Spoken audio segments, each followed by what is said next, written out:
9:02 and change right now. Gunner here on In the Neighborhood with Matt Jelly, and you just heard some from the album Witching and Dividing Some Swallows. Also Waterbound in that set with Fretless, and two from Short of Able from the album Last Gone. Lessons Learned, Silverware for the Soul.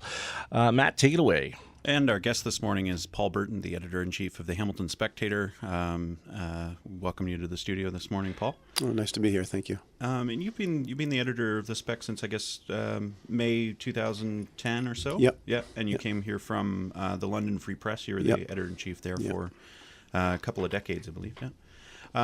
I wanted to, I guess, start off with your most recent column in the Spec was about paywalls, and it's a new model that a lot of newspapers are kind of adopting across North America because there's a kind of an economic situation for, I guess, newspapers in general. Between advertising is changing, the nature of how people are reading news is changing, and your column was entitled "Is News Worth Paying For?" and I think that's it's not even just the newspaper industry that's dealt with that, but music, obviously movies, all media has sort of had to grapple with that topic. How have you seen? I guess you've been at the helm of a newspaper for the better part of 3 decades. How have you seen that change, and how do you see newspapers sort of weathering the storm, if it is just a storm? I don't think anyone really knows, honestly. I think the paywall is still in the experimental stage. I think that we've, at the Spectator, seen a little bit of success with it. The newspapers like the New York Times have seen a lot of success with it, or they say they've seen a lot of success with it. But I think the jury's still going to be out for a few more years yet. What is certain is that all 90% of newspapers this year will be behind paywalls. Right. Whether or not various readers will be able to get around those paywalls in various ways remains to be seen, and what we'll do to sort of shore them up in the future, I can't say. But I think it's obvious that people, there's an argument to be made, and I buy it, that people are more interested in news these days than they ever have been before. That's probably true, yeah. I mean, at the same time, they are receiving that news from maybe more sources than ever. Maybe less so when it comes to mainstream news, that there are less and less owners. There's been a lot of sort of buying up of newspapers, but there's more blog content out there as well. So it's I think in the case of the Spectator, just as an example, right? We also have more readers than we've ever had in our history, right? So, there's a lot of talk about the decline of the newspaper business, and certainly print product declines steadily at all newspapers across North America, not necessarily Europe or Asia, but North America. It's on a steady decline, but not a precipitous one. Right. But that being said, our web numbers are on a precipitous incline. So, as I say, we've got way more readers today than we ever have before, which is a really optimistic sort of a trend. Yeah. Whether we can build a business model around that is the big question. So you're saying that that web traffic is on an incline, you're saying? Yes. That it's gone down? No, it's on an incline. Yeah. The print traffic is on a decline. Right. But we still sell 100,000 newspapers every day. That's printed copies of the newspapers. 100,000 people pay $1 for that every day, and that means about 240,000 people are reading it, which is pretty good numbers for a newspaper these days. And there are hundreds and hundreds and hundreds of thousands of more, almost 1 million, depending on how you interpret the numbers, of web readers. So. Right. And do you think, it's a generational thing, because there are, as you pointed out in your columns, and you've written on the topic before, but it is definitely people who they're used to the format of a printed paper. They're going to stick with that until the day they die. Then there are a lot of kids now that won't pick up a printed newspaper. In a few years, it might even seem kind of quaint to them, kind of thing. And actually, I'm 30, so for all I know, 18-year-olds now do consider print newspapers a thing of the past, right? I don't know what the next generation. My son is 21, and he is a very well-read person. He reads more journalism than I do. It sometimes seems that way to me, but he doesn't read any print products. Right. And he's willing to pay for some of it. Yeah. He's willing to pay for The Economist, for example. Right. I think the question is, how much of the blogosphere is getting their news from mainstream media, right, and sort of repurposing it in whatever ways, and the most regular comment I get is, well, I can get this news somewhere else. Yeah, I actually don't think it's true that the blogosphere or whatever you're going to call it can completely fill the void of a newspaper, right? It's because in a city like Hamilton, you look at it, and there are obviously, and you're good to mention them all the time, that raise the hammer, and there are folks like Joey Coleman or whoever else that are doing news, but it's at the same time raise the hammer as a very stated bias, and so it's, I don't know if there's another news organization in the city like the Spectator that has a full-fledged newsroom the same way. Even other media, radio stations and television take their lead from the newspaper as well. I think that's happened in Hamilton for decades. I'm not sure. To be fair to the Spectator and to be fair to people like Joey Coleman or Raise the Hammer, I mean, they do some pretty good original work. Yeah. They never cease to impress me, the work that they do. Of course, regularly they don't impress me, but they would say the same thing about the Spectator. So I mean, it's all fair, right? It's two-way street. Yeah. The question is, the Spectator has 90 journalists or 80 journalists working for it. What will happen when people aren't willing to pay those 80 people to generate and process and edit news? Right. There's not another organization in this region that can say that. And, a lot of traditionally over the last many decades, radio certainly and TV to some extent has taken their lead from the Spectator, or sometimes simply read it as their own. And this still happens every day with the Spectator, and we sometimes remind people if they're doing it blatantly. A lot of people are doing it more subtly, and of course, we pick up strings from the other media as well. So right, because there is a bit of that now. That it may have been when blogs and so on first started, they were relying on sort of the reporting from an organization like the Spectator. Then giving it their own comment, or their sort of repackaging a story, that kind of thing. Now you also have where newspapers, media outlets are looking towards social media. I think the consultant story we talked about this morning was a good example of that, where by all accounts it's a story that started in social media, and then it was sort of picked up by other media, reported, and then sort of like you've got a story that has a Twitter feed at the end of it. So yeah. So do you see that? Do you see that sort of maybe congealing into more of a partnership between all the people out there who are putting out content, whether it's everything from articles to tweets to Yeah, I'm not sure I would call it a partnership, but that is a good example. That was a controversy that had its roots on social media as a result of people like Joey Coleman and others who did a pretty good job, for better or for worse, in bringing it to the fore, and the newspaper picked up on that. I wonder whether we would have picked up on it anyway. Right. I would say the chances are 50-50. I may be wrong there. That we may have been all over it. We had written the story, before it sort of took another route.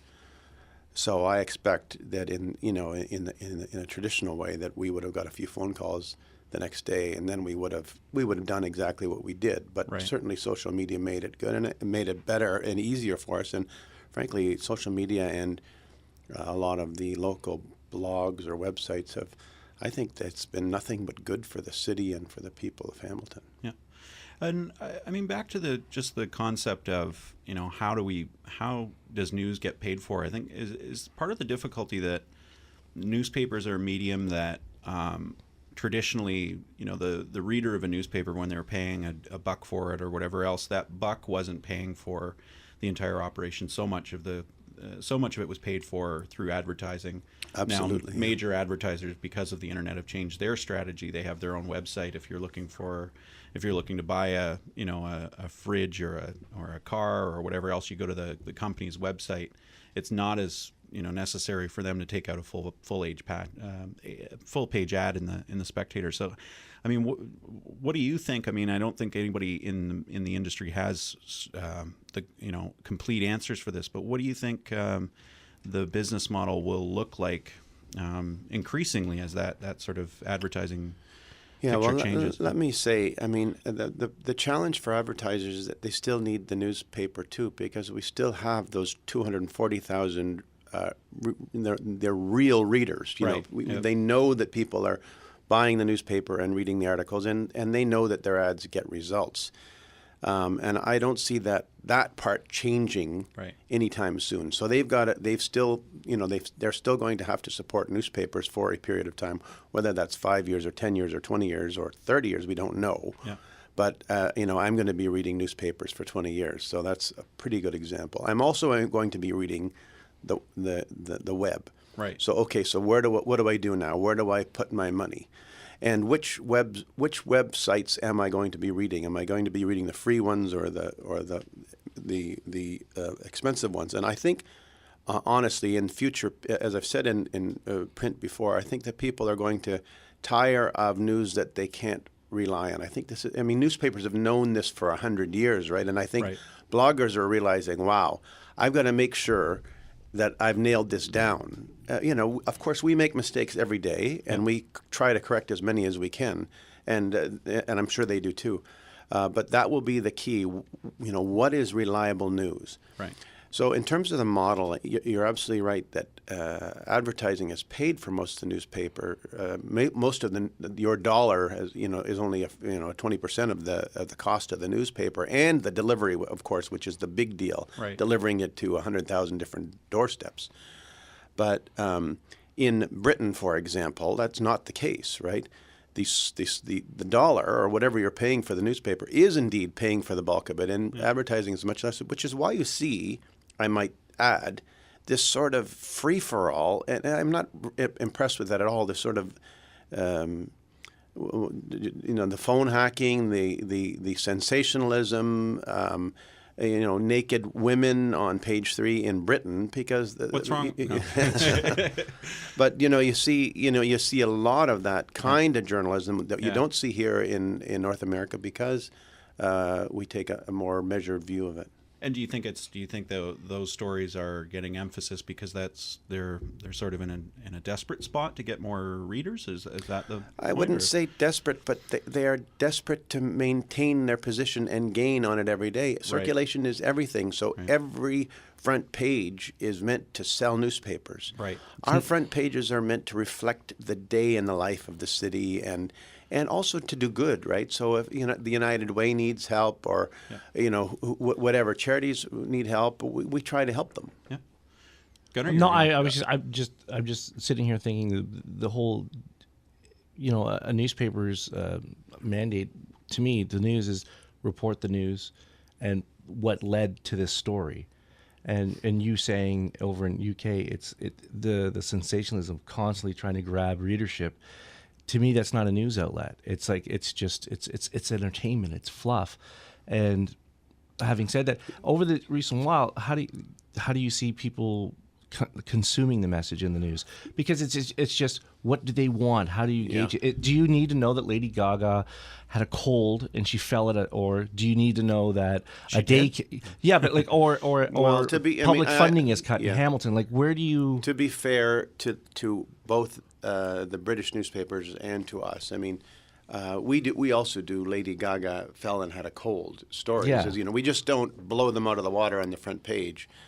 And the British newspapers do some excellent work in terms of public policy and public protection. But I think that but you're right. Their main role is to sell newspapers. Our main role is also to sell newspapers, but we also have a community role, right? Mm-hmm. A newspaper is part of the community, and we feel we are obliged. And it's not just a Spectator, Most broadsheet newspapers in North America feel like they're a part of the community, a community leader, and what is best for the community.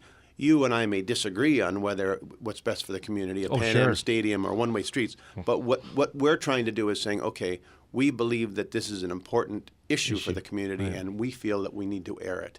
And some of those stories appear to be sensational, but we try not to do. Sometimes we can't help ourselves, but we try to be responsible about it. Do you ever think there'll be a turnaround in time? Like everything always changes.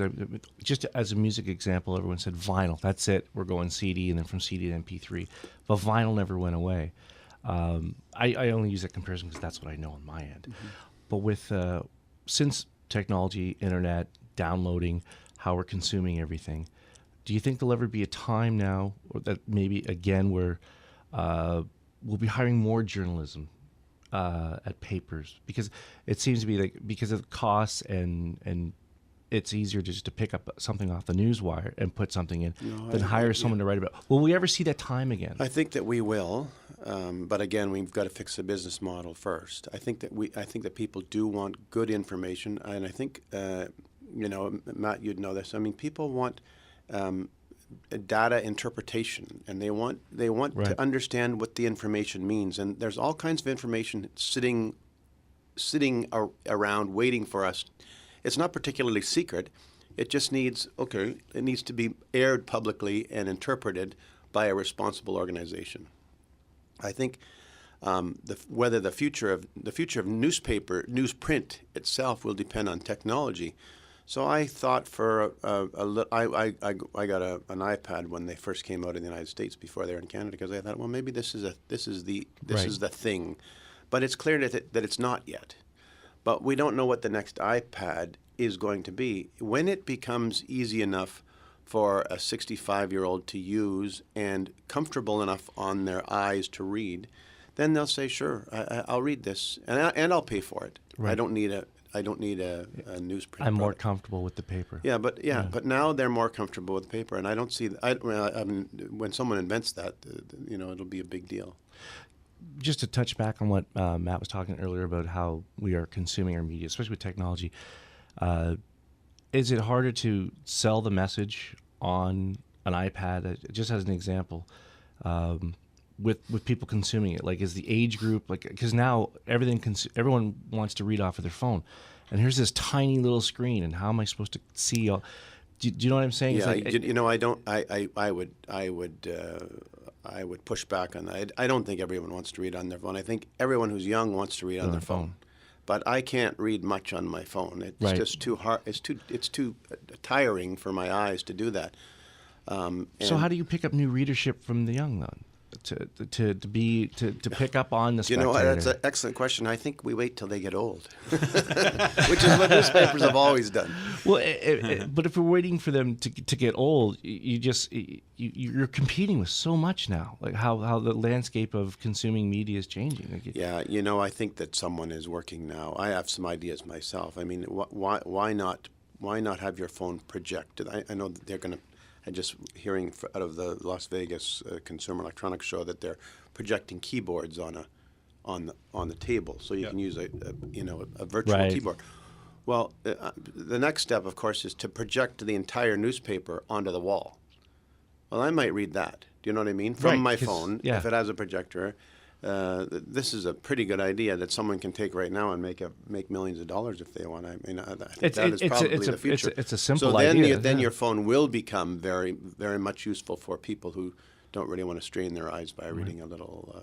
This would be the way for restaurant menus or road maps, or we've seen maps projected on windshields before. So, how I'm kind of curious about. How the ratio may have changed between, previously you had a certain amount of the paper's income coming from people who are picking up copies of it, paying for it as a reader, a certain amount, probably more, coming through advertising. How has that changed? Is it what was the picture before, say 10 years ago in a newspaper? How much of the revenue was coming from advertising as opposed to the listeners or the readers? And then how's that changed now? Are advertisers paying for more of the newspaper's operation than the readers are? No, they're still paying for the same. Yeah. The difference now is that they are paying a little bit less to the newspaper and a little bit more to the digital product. Right. And or, as you mentioned, their own digital products. Right. But the newspaper, if you have, let's say you're selling a fridge. People go looking for fridges, but you don't know where you're going to find them, right? Right. Our newspaper guarantees that, we have these 240,000 print readers, right. and 500,000 other people, not necessarily in Hamilton, but most likely in the neighborhood. Well, they're the kind of customers that our advertisers want. Right. Because it's something that the internet can offer up as easily as sort of a local market like that a newspaper's got somewhat of a captive audience of people who are reading it through print. Not just captive, really, but learned and affluent. Right. It's a demographic that you can identify. But on an advertising standpoint, the newspaper's strength has always been is that you could buy it, especially now, if you're advertising on so many different sites and people's attention span are just bouncing off from site to site to site to site, are they picking up the message the advertisers are putting on? Whereas print, you could buy a piece of paper or you could buy the spec, put it down, 2 days later it's still on that table, someone walks by, picks it up. Like there's that, it's still viable as far as advertising goes because people, it's not not being thrown. The attention span is there. Someone will pick up a doctor's office. I'm using those as like just small examples. I think the jury's out on that. I think there's obviously effective advertising in our newspaper. We all see it every day, but there's also effective advertising on websites, including ours, right. And it's getting better every day. And not only are the advertisers learning how to advertise on the web, but we are learning better ways of placing it and animating it, frankly, and that will continue to improve. I think that the possibilities are endless on the websites. We've pretty well got an understandable model in print, so I think the future is pretty bright for digital advertising. Again, it'll be how much they'll want to pay for it. What kind of response have you gotten from listeners about the paywall? Probably, is it mostly bad? Readers. Readers. Yeah. I think that. Oh, sorry. Yeah. We're the listeners. Yeah. I think mostly the initial reaction is bad, and they say, "Well, I'll just get my news elsewhere." But when you explain it to them, where are they going to get their news, and how good is the news if you're not paying them for it? Right. There is no free lunch. And so when you explain to them that we're not just reproducing the newspaper on digitally, we're actually creating another product with another team of people and another team of journalists to do this. You're creating web content, video, when you explain that to them, most of them go, I didn't understand that, and I am willing to pay. Right. I would say far more than 50%. And I think, as I say, every newspaper in North America, not every newspaper, 90% of newspapers in North America by the end of the year are going to be that way. So something's going to happen. Either people are going to understand or something else will emerge. Right. Because I guess that, gives people really no other choice. People have their, obviously, their workarounds around paywalls and whatnot. But I guess if the entire industry kind of adopts this as they are in North America, you will see, some people come around and say, maybe I should. My experience, and I felt a bit bad because there was one day I ran into the paywall a few times and my workaround wasn't working anymore, and I complained about the paywall online, and a conversation started, and I guess there are other people that felt the same way about it, but it did make me think, because I had Graham McKay, the Specs cartoonist, he comments on my Facebook stuff every once in a while, and he pointed out that it's sort of, this is how people are getting paid, and it's sort of, I felt bad that I was insensitive about that, because it's, I do rely on the Spectator. There is a value to the Spectator in terms of local content. There's not another organization that's putting out as much of it, and I love local content. I love reading it, but I guess do you find that maybe like in my experience, I asked if I could pay. I'm not a credit card guy, so I asked. I love if there's this another story. way I could pay. I love this. And I didn't get a straightforward sort of way to do that. Otherwise, right? And I think eventually I got around to someone who was explaining one way I could do it. But do you think maybe there's a way that maybe the spec can make the paywall not just when you're trying to read an article, the paywall comes up, hey, pay up kind of thing, maybe a way that you can promote online subscriptions, maybe there'd be a better reception if it's not an impediment. One thing that some people don't realize is that if you have a subscription to the print edition, you can sign onto the paywall for free. And a lot of people don't realize that. Yeah. For those who don't, I mean, I don't know what the technological challenges are, but I'm sure that we will. If you come into the office and give us your cash, we'll give you a password.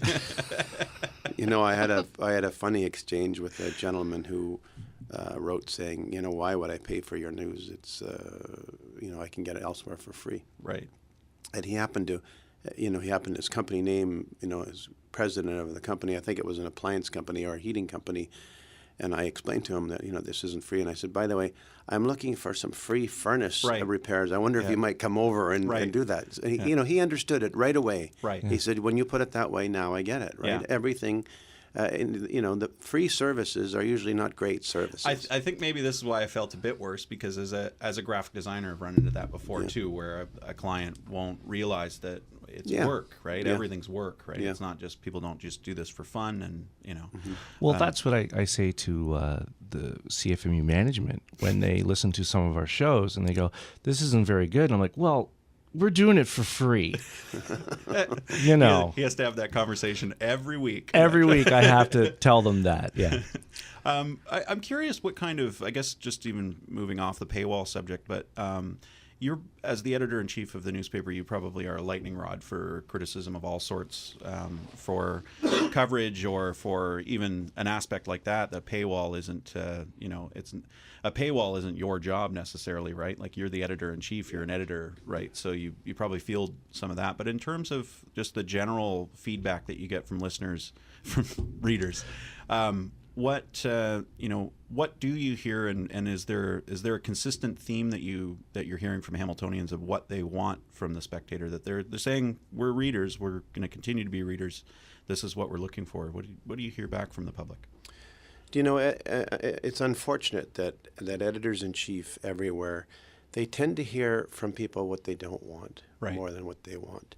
So we've done a story on something, and they're offended by it for whatever reasons. Usually good reasons. I only agree with them, a quarter of the time on them, because they're, we just differ on what needs to be delivered to our readers, and what one reader wants is not what another reader wants. But we get complaints about bias regularly, and as I've said before, we're comforted by the fact that most of the criticisms of bias usually come from both sides of this political spectrum, whether it's a conservative, liberal, or NDP, or whether it's management union, or whether it's anti-environment, pro-environment, or pro-business, whatever. But what readers really want, and only a few of them say this, is they want, as you know, Matt, they want journalists to ask tough questions that they can't ask themselves, or that they don't know who to ask. And, we're not perfect at that. We do need people to phone us and say, ask this question. And a lot of the times people do phone us and ask this question, and we still don't answer it because we don't know how to access that either. And we've fallen down on that many, many times. But most of the time, we are pretty good at asking questions. I would just, as an example, I would use the issue of the police board as an example. Okay, we got a lot of compliments on the stories that we've done on that. Good. You're asking some tough questions of the chief and the board, and you're making people think about how this works. And it's always worked this way. Why has it always worked this way? And is it time for a change? But on the other hand of that, you do get the criticism from someone like Larry Deaney, who's calling the Spectator anti-police now as a result of the coverage. Yeah, well, that's part of the job. Right. I accept that. But I'd much rather get criticism like you're anti-government or anti-police or anti-conservative or anti-liberal than saying, well, You don't They care didn't. about They the public. didn't. Yeah, or- they didn't right. ask the question, or they're not engaged in the community, or they don't care about the community. That is our number one job, and that really, back to the paywall. That's what people will pay for. Okay, they're asking the questions, and yeah, that's a good question. And why is that? And why am I spending my tax money on this consultant or this police board or whatever the stories of the day are? I mean, there are lots of stories that we do that are not like that. It's a buffet of information and entertainment, frankly. But absolutely, people want us to ask tough questions and dig out the information that they can't get. Yeah, we had Samantha Craggs and Adam Carter from CBC Hamilton on the show on Tuesday, and we've had Roger Gillespie was on in the past, and we talked with them on Tuesday about just sort of how they make their decisions of what to cover, how they can decide on, and they've got a much more limited resources, I'd say, than the Spectator. There's a much smaller newsroom. But in the same token, there's probably every day there's always a story that could use, if there was another reporter around to go and chase the story, could use some more coverage, that kind of thing. And there's got to be some, I guess, there's got to be some trade-off where this story is more important. We need to put our attention on this. How do those decisions get made? It's an excellent question, and I'm not sure I have a good answer. It sort of happens magically every day. There are obviously things that need to be covered. Let's say that there's a big crash on the 403 and it stopped traffic. Well, you kind of need to cover that. Everyone is interested in it and they want to know. Then there are stories like the police board story, which we feel is may not have the legs that it should, and we feel as a newspaper that this is something that we should do something about. Then there are my own sort of pet projects, or the managing editor's pet projects, or the city editor's pet project, or the reporter themselves, right? So we rely on the reporter to come up and say, I think we should do a story on this, or I'm going to do a story on this, and usually we'll say, of course, do that story. Yep. Unless, of course, we've got something else like an accident on the 403 to do. So it's probably not as grand a plan as people think every day. It happens by hook or by crook. Well, and I guess to an extent it has to, because you can't control the pacing of a story about a crash on the 403. It happens and you have to cover it, kind of thing, so that it's sort of there's a chaos in terms of what's going to pull your attention away. Right? But at the same time, there has to be your brand and what we're talking about earlier, the uniqueness of the Spectator or whatever outlet you're reading it, because I consume all day long media. Like, I'm a junkie. I'll go on the internet. I'll go to TV, and I can see the same story written the same way, almost told in the same voice all the way across. And when I get a different perspective, that's the one that I end up going to, because you're getting it's the same message, but it's told differently. But it seems lately that it's no, the same. I know exactly what you mean. I am also a news junkie, but it's especially obvious when you're in a car all day listening to a radio report every half an hour and you're going, I've heard that story now 5-10 times. It's very so, and that is where I think sort of these upstart websites can bring a new perspective to it. Raise the Hammer does a very good job of that, and that's another good thing. But is that a sign of that how people are consuming the media now? Yeah, I don't think that everyone's a news junkie, right? I think that we watch our stories on the website, right? We watch how they're doing. For example, there's a story this morning on this business with the human trafficking and the police officer. So that's a pretty big story. We had it on our front page, and we'll watch. It's on the sort of the position A on the website this morning. Well, when it moves off, it won't be a random. We won't have moved it off randomly. We'll move it off because we're watching the numbers. We're watching how many people are reading it, right? So just because you've read it already once doesn't mean there's still not 10,000 other people reading it, not just now at 9 a.m., but again at 10 a.m. and again at 1 a.m. So that's why you see, for example, I think there was a story in the whales caught in the ice in Hudson's Bay yesterday. Well, there was a video of whales. So I mean, anything with animals. That's right. Anything with sex also. So these things stay there forever. Don't combine. Never mind. Yeah. Way to go, pal. Yeah. But we watch it all day. We watch how the numbers are doing. It's not something we can do with newspapers, although we've traditionally always known the same thing. Okay, raccoons or cats stuck in a tree, probably going to be a story.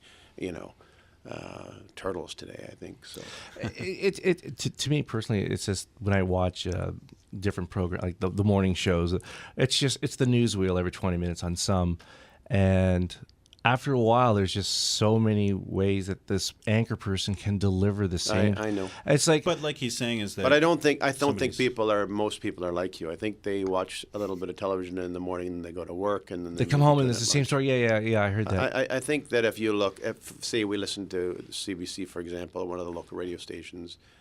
We listened to the 9 a.m. or 8 a.m. or 7 a.m. report and then compared it again to the 6 p.m. report. Yeah. They'd be completely different. Yeah. When they change in there, who knows? Right.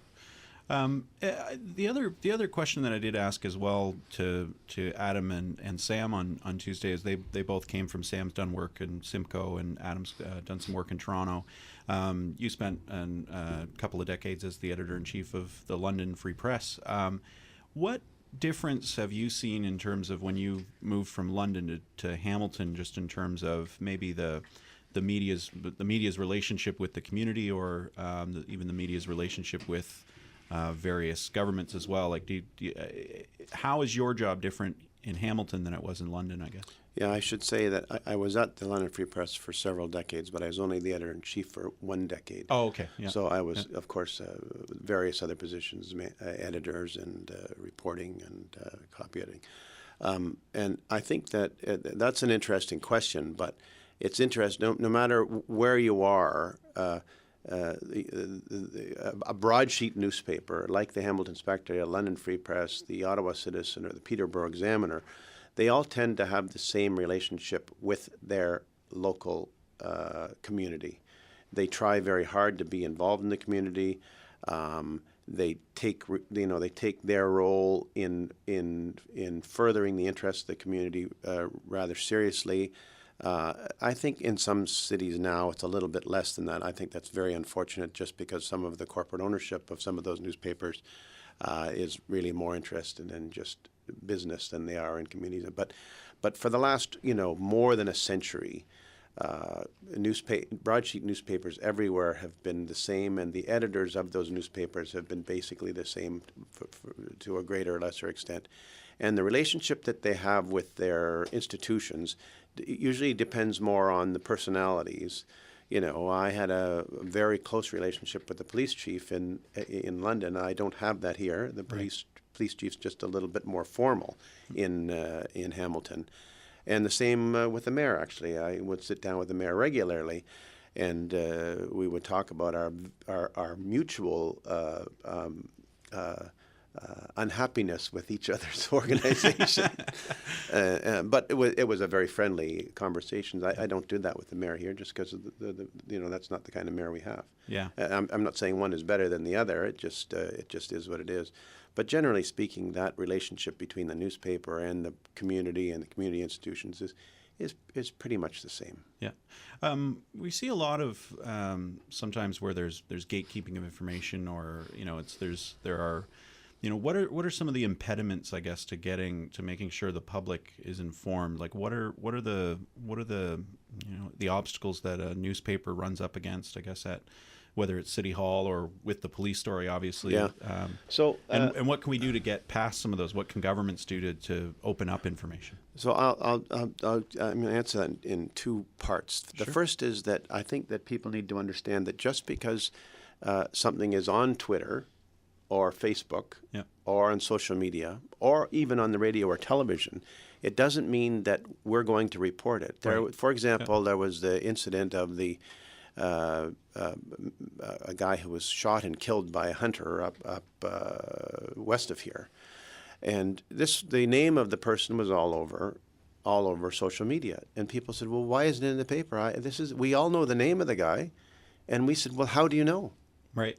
Well, because it's on social media. I said, "Well, but we can't confirm that name. The police have not confirmed that name for us. Right. Neither has the the accused himself, who we went to and knocked on his door and asked, and he had no comment.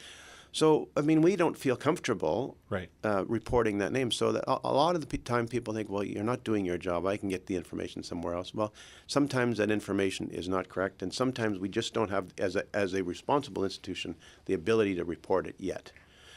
So that's one thing. The question is how do we get information out of organizations like police boards or city hall or school boards is a much better question.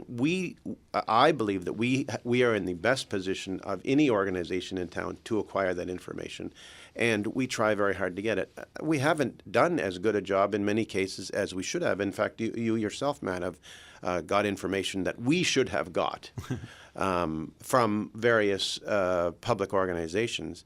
But there's no doubt that our newspaper, because of its history, because of its status, and mostly because of its staff, I believe we are responsible to our community for being the leaders in getting that kind of information. And again, really, sometimes in terms of, you asked earlier how we choose stories. Well, it requires people to say, I really think you guys should get that information. People do that every day, and we dismiss half of them because they want information which we know, is not useful information, and we just agree to disagree on what they think is a big issue and what we think is a big issue. But generally speaking, I think we do a very good job of it. We could do a much, much better job. Yeah. I guess we'll wrap up in a minute because we're running out of time. But I guess just for the next year, what do you see as the editor as you're looking at stories starting to cover starting up, or they're left over from last year and they're still sort of bubbling under the surface? What do you see as being the predominant news stories of the year? What do you expect? The Spec every year puts out its top 5, top 10 news stories of the year. What are your feelings at this point and predictions maybe on what we're going to be focused on as a community? Well, I think that the casino debate is going to be a big one, and I think it's a very important debate, and it deserves the attention of all citizens. It's a big decision. It's going to make a big impact, for better or for worse, on the community, and I think that we owe it to ourselves to look at it carefully, and the Spectator will be doing that. I personally think that the issue of one-way streets or sort of smart cities is a big one, because I believe that Hamilton has so much potential. I mean, compared to other cities I've lived in and other cities I've visited, I've got such a great feeling about Hamilton. I think it's got nowhere to go but up. But we really need I think we need some sort of more forward thinking and less sort of, we've always done it this way so it'll work. I think we need some real experimentation with that. And downtown with All Day Go, it's really going to boom and change, and we've got to make sure it's done the right way. That doesn't mean we have to get City Hall involved. Maybe it means we need to get City Hall out of the way. But what, you mean tear it down? Easy, exactly. Easy over there. I think that's the problem. That that's what it. Do we really need a casino? Right. Well, we might. Yeah. But we might not. Downtown is going to be a great downtown with or without a casino. Yeah. And I think that sometimes we think, well, we need this because we're just little old Hamilton. But really, Hamilton is a great city, and it will do just fine on its own. And every year we can rhyme off those sort of top 5 stories. Everybody kind of knows them, what they've been paying attention to. Are there stories in the past year that you wish had been in that sort of top list and maybe just didn't get as much? I'm sure there's stories all the time that you wish maybe the public had been more receptive to, and it's a bigger story, but it's just maybe the wrong timing, or there are other issues. Yeah, you know what? There are always bigger stories that the public never engages with. They're too complicated, right? Yeah. The school story is a huge story, but unless you're a parent, and even if you are, you're still not engaged in it. There's so many stories. Like the sewers are a big story, right? Sewers are a huge story. Infrastructure is a huge story. We know how big this is. Yeah. But guess what? Nobody really wants to think about it. We'd rather talk about, a casino, but the only time the waterfront. Yeah, but if it's a sewer, the only time if there's crap coming in up from it out on the street, then. But other than that, they they don't don't want to hear about engage. it. Yeah. They don't engage with it in a strategic way, and Right. that's what we need to. But there's nothing newspapers can do about that. We can say this is a big issue and hope for the best. You can lead a horse to water, right? Yeah. Thanks so much for joining us today, Paul. Excellent. Pleasure. It's a great chat. Yeah. And Paul Berton, that was the editor-in-chief of the Hamilton Spectator, if you're just tuning in. If you're just tuning in right now. It's 9:50 right now on In the Neighborhood with Matt, Jelly, and Gunnar. Thank you, Paul, for coming in and sitting. And please, if you could just come down once in a while and talk about some of these things with us, it's great. Because on this show, I always have to put up with him and his little dissident voice and his friends. And I like to add some clarity to the show. Anytime. Yeah. Just one quick thing for Mohawk College journalism students that are going into the program, that are coming out of the program. How do you see the landscape for them as far as getting hired? What traits are you looking for in a journalist? Oh, I've spoken to them about this before. All journalism students. We're looking for people who can write and report, ask tough questions, and tell good stories. This is a fairly standard thing, but I think people forget that newsrooms are fairly high pressure, wacky kind of places. We're also looking for people who can get along, and I think that people often forget that this is everything's a team, and we need good team players. Well, there you go, kids. I know because some of them listen to our show, and I used to work up there, and I always hope for the best. And even though I don't work there anymore in the radio program or journalism students, I like to see them get a job and enjoy their career that they're choosing. Thank you so much. All right, 9:55 here on In the Neighborhood on 93.3 CFMU. Gunnar and Matt Jelly here, and I had to actually tell Matt to take his coat off. I accidentally, I ejected the shows. You wrapped up the show. I guess and I was looking at my clock, and I thought it was closer to 10 than it was. But, I even got up too. I'm like, I guess we're leaving, but we're not done. So I guess I'll put this one on. I'll throw a couple songs. I show up late and I finish up early. Yeah. It's only an hour-long show. Actually. Yeah, you're a dream All husband. Things considered. Yeah, I know. That's awesome. Well, we'd like to thank Paul Burton for coming by today. It is great having that other perspective and someone from another source of media to discuss that sort of thing. And well, what's interesting too is we were just talking about this on before we came back on air that it's sort of there are individual personalities a part of every media organization, right? Yeah. And it's not I think this happens with the city. This happens with a lot of things, but people consider City Hall to be one thing, and it's not. It's thousands. It's 7,500 people. It's right? made up of different. There are people who make decisions. There are people who work for other people who make decisions, and it's not good to paint someone with like this bold brush of just one canvas, one thing, and that's it. But off mic, I said, I'd love to have you come back and talk about media and other things, and even on a personal note, I said, journalism students, what advice would you give them? That sort of thing, and it was like. He answered it, and then off mic, you could tell that he'd like to see more and more people being hired, And my point I was expressing to him, and when he comes back on, we'll talk about it. I'd like to see who the next star is from this area. It's tricky, right? You know what I mean? With music, as an example, and it's not the same. It's not the same in a lot of regards, but in terms of it, the financing of music these days, it's sort of. You have way more bands, I'd say, but way less money going. So you don't have. I don't think you're going to have. You don't have like an Elvis Presley or the Beatles right now. You have like 10 bands that equal the. But what I'm saying is the investment in talent. And I said to him on the radio, and because it is a declining industry in some aspects, only because it's changing because of technology, and the people that own radio stations want to make money. Yeah. So if you're not putting on overnight people, and you're not getting more voices on the air, and bringing in a younger generation and people employing more people.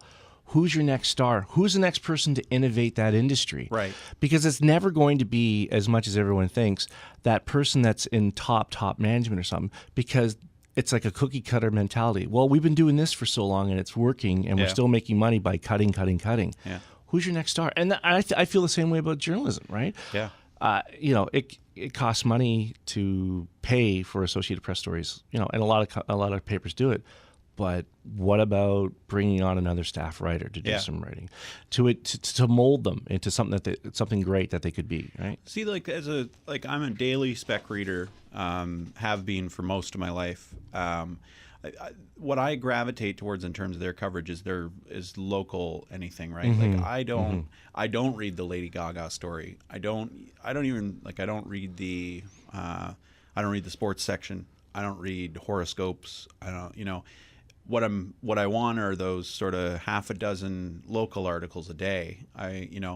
And I think that's the value of a newspaper more than anything, because like you're saying about Associated Press, whatnot, I can find that same story 100 places online. Exactly. Right. Yeah. And it's not, it doesn't matter if I get that story from the Hamilton Spectator or if I get it from, New York Times, right, or, so I think personally, I'd love to see that becomes more of the focus. And it's too bad, because over the last couple of decades, you've seen, newsrooms shrink and shrink and shrink, and you have less people and less people. Yeah. And it's there's a really great documentary called Page One Inside the New York Times that it's a great 2.5-hour documentary where they follow some of the people who've been there a long time.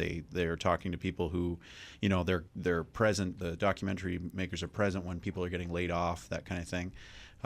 It's a really good insight into sort of how the sausage is made, kind of thing, so to speak. Yeah. It's really tough to do, to do on one hand, to do good work while the house is on fire, right? Like that's cut slash, but still try to put. I don't want to see newspapers go anywhere. Now I feel bad. I'm going to march down in the Spec and give them some cash until they write a story that's pro casino downtown, and then you'll lose your nuts again. I'm going to burn my digital subscription. Hey, we got to take off now. Now I think now we're late. Paul's here, and Breakfast of Champions on deck coming up, and some Harrison Kennedy to take you in next Tuesday. Of course, Aunt Frances, the comedy troupe, will be joining us on the Tuesday edition of In the Neighborhood. Gunnar and Matt Jelly, we're out of here. Have yourself a very cool weekend, Hamilton.